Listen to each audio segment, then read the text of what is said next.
Em Gênesis capítulo 16 e 17, aparecem três personagens que é muito importante para a gente estar observando a vida deles até chegar à nossa vida. Lá aparece Saraí, Agar e Abrão. Deus vai mudar depois o nome de Saraí para Sara e de Abrão para Abraão. Abraão tinha 70 anos.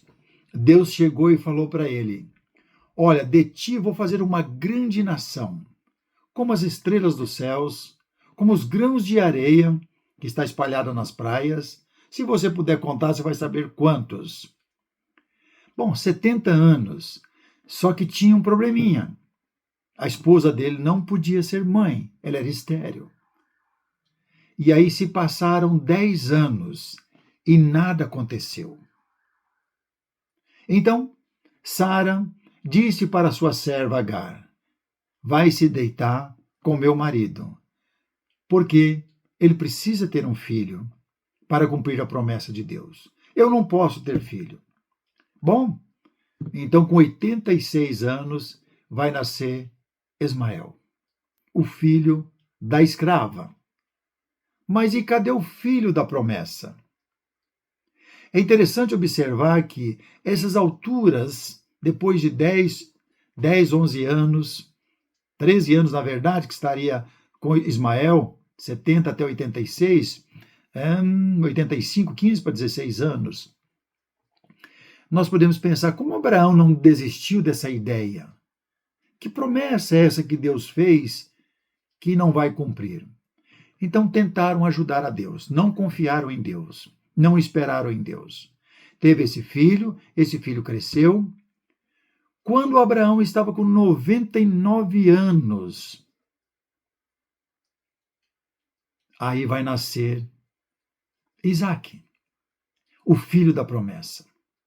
Mas observe que nesse meio, a escrava começou a brigar com a sua senhora, que é Sara.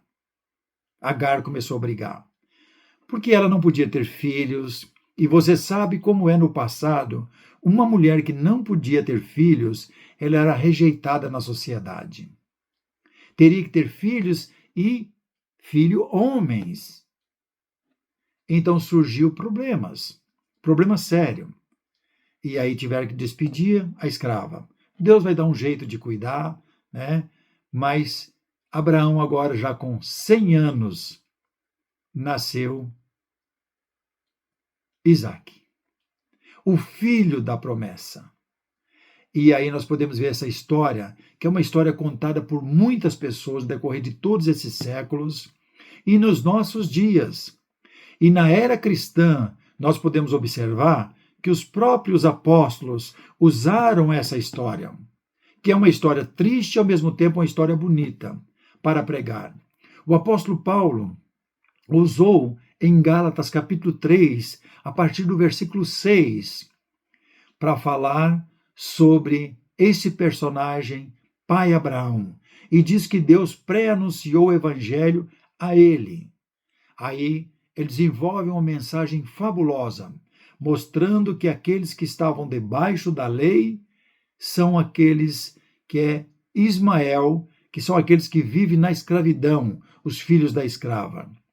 Ele fala que aqueles que aceitaram Jesus como Senhor, que não estão embaixo da escravidão, são livres, faz parte da Jerusalém lá de cima. E aqueles que estavam embaixo da lei, ou que estão embaixo da lei, faz parte da Jerusalém terrestre, que é aqueles que vivem sendo ainda escravos da lei. Não aceitaram que Jesus o libertasse. Então Paulo usou esses personagens, tanto Abraão, como Isaque e como Ismael, para desenvolver a sua mensagem. Também o apóstolo Pedro vai usar esse mesmo argumento. Por quê? Ele está tentando mostrar que muitas pessoas não acreditam em Deus, mesmo aqueles que têm uma simpatia por Deus, não acreditam lá no fundo que Deus vai voltar um dia, né? O seu filho vai voltar para resgatar todos quantos estão na esperança da salvação. E quem ele usa? De novo, ele usa mais o mundo daquela época, o mundo antigo, para poder mostrar. Agora, essa mensagem de Abraão, Sara, Agar, Ismael, Isaac, mostra que a gente tem que ter paciência na esperança, na convicção, no trabalho para servir o Senhor, no esforço para servir o Senhor, e não devemos pensar que Deus esqueceu de nós. Deus não esqueceu. A sua promessa vai ser cumprida. Em Abraão, nós podemos observar que foi enorme a sua descendência física, mas muito maior a sua descendência espiritual, porque ele diz que todos quantos foram batizados em Cristo Jesus são filhos de Abraão, filhos espirituais. Aí é uma multidão de pessoas incontáveis, como grãos de areia, como estrelas que estão nos céus. Pedro vai usar aqui para mostrar que Deus não esquece. Devemos tomar realmente a nossa responsabilidade no serviço do Senhor, mudar os feitos pecaminosos do nosso corpo e seguir a Ele, seguir os passos. Olha o que Pedro fala na segunda carta, capítulo 3.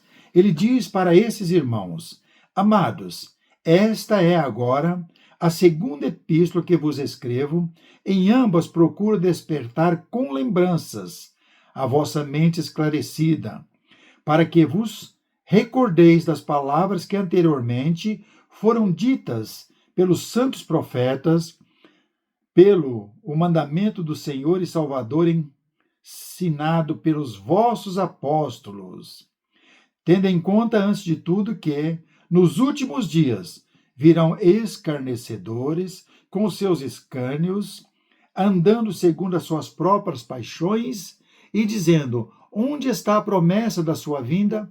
Porque desde que os pais dormiram, todas as coisas permanecem como desde o princípio da criação.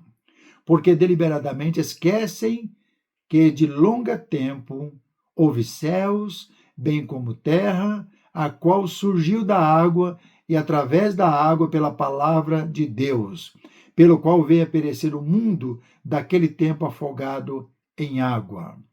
Isso quer dizer que nos dias do apóstolo Pedro, tinha pessoas já desanimando outras pessoas. Por que eu usei Abraão? Abraão não desanimou. Talvez em algum momento ele deve ter pensado: onde está a promessa de Deus? Onde Deus vai mostrar para mim, o descendente, para que eu possa ser pai de uma grande nação? Aqui, as pessoas que estavam servindo a Deus, Pedro escreve essa segunda carta e fala: olha, eu quero lembrar vocês de coisas que vocês já sabem. Vocês já ouviram do Senhor. Então, não fique desanimado. A promessa de Deus de buscar aqueles que o amam está vindo. Não esqueçam que ele vai voltar para buscar aqueles que amam, de todas as épocas. Que tamanho é que o mundo, qual o tamanho do mundo que Deus preparou para que pudéssemos viver a eternidade? Você não sabe e nem eu sei. Só sei que Deus é grande. Ele é capaz de coisa que nós não conseguimos imaginar com a nossa mente pequenininha. Por isso precisamos confiar. Abraão confiou em Deus. O Ismael não era o filho da promessa. Ele era o filho da escrava. Tudo bem, teve uma grande nação também do lado de Ismael, mas o filho da promessa é filho de Sara, é Isaque. Então não podemos ficar desanimados e abandonar o Senhor. Muitas pessoas nos dias de hoje abandonam o Senhor. Segue alguns momentos, 2 meses, 1 ano, 2 anos, 10 anos, depois abandona, esmurecem. 30 anos, Abraão vai esperar. Com 100 anos, Isaque chegou, o filho da promessa que Deus prometeu para ser uma grande nação. Nos dias do apóstolo Pedro, nos dias do apóstolo Paulo, em Gálatas, capítulo 3, que nós lemos, citando o pai Abraão, Nos dias do apóstolo Pedro, muitos já estavam ficando desanimados no começo. E nós que já estamos 2000 anos depois, quantos milhares de pessoas não confiam em Deus? Ou seguem a Deus de qualquer maneira? Não presta atenção nas palavras dele. Isso é perigoso. É um suicídio para estarmos longe de Deus, entrando no sofrimento eterno. Mas olha o que ele fala mais. Ora, os céus que agora existem e a terra, pela mesma palavra, têm sido entesourados para o fogo, estando reservado para o dia do juiz e destruição dos homens ímpios.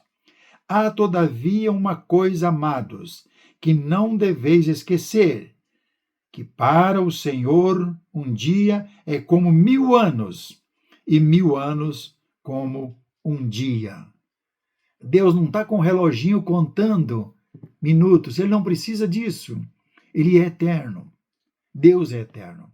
Nós precisamos. Minutos, segundos, hora, dia, mês e anos. Nosso tempo aqui é limitado. Nós vamos partir um dia. Mas ele falou que Deus não precisa disso. Deus está completando o número daqueles que vão morar com ele, a sua família. Não retarda o Senhor a sua promessa, como alguns a julgam demorada. Pelo contrário, ele é longânimo para convosco, não querendo que nenhum pereça, senão que todos cheguem ao arrependimento. Virá, entretanto, como ladrão o dia do Senhor, no qual os céus passarão com estrepitoso estrondo, e os elementos se desfarão abrasados. Também a terra e as obras que nela existem serão atingidas, visto que todas essas coisas hão de ser assim desfeitas. Deveis ser tais como os que vivem em santo procedimento e piedade, esperando, apressando a vinda do dia de Deus, por causa do qual os céus incendiados serão desfeitos e os elementos abrasados se derreterão. Nós, porém, nós que temos confiança, a esperança, segundo a sua promessa, esperamos novos céus e nova terra, nos quais habita justiça. Paulo tentou mostrar aos Gálatas para eles ficarem, através do pai Abraão, ter paciência, enfrentar as dificuldades. Pedro fala para eles não desanimar, que Deus vai cumprir a sua promessa. E esses que estão agora ficando desanimados, seja os Gálatas, seja os que Pedro escreve da dispersação que estão em volta, estavam ficando desanimados. E o pai Abraão serviu de exemplo da esperança, da fé, da confiança em Deus. Não esperou só uma semana, nem um mês, nem um ano, para ter o filho da promessa. Deus falou com ele tinha 70 anos, e o filho da promessa vai chegar quando ele está com 100 anos. Vamos manter a nossa fé, a nossa confiança. Não jogue fora aquilo que Deus já te deu. Pelo contrário, faça crescer a sua fé, sua esperança, porque ele vai voltar para buscar aqueles que amam. Essa é a palavra do Senhor. Vamos confiar.